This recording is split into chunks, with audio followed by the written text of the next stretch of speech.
தடம் மாறும் தடுமாறும் மனிதர்களுக்கு வழிகாட்ட குருஜி அருள்வாக்கு. பஞ்சபூதங்களில் ஏதாவது ஒன்றை பக்கத்தில் வைத்துக்கொண்டு போன் மூலம் கேட்டு பயனடையலாம். குருஜி வாக்கு கேட்க 200 ரூபாயை ஜிபே மூலம் செலுத்தி உத்தரவு வந்தவுடன் காத்திருந்து அழைக்கவும். நம்பிக்கை உள்ளவர்களும் பொறுமை உள்ளவர்களும் மட்டும் பயன்படுத்திக் கொள்ளலாம்.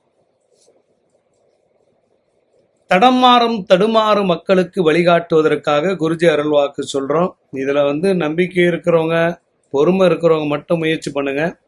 நீங்க பணம் கட்டிட்ட உடனே அதிகார பலங்கள்லாம் இருக்கக்கூடாது. தெய்வ உத்தரவு, குலதெய்வ உத்தரவு, இஷ்ட தெய்வ உத்தரவு இருந்தால் மட்டுமே சொல்லப்படும். இது முயற்சி.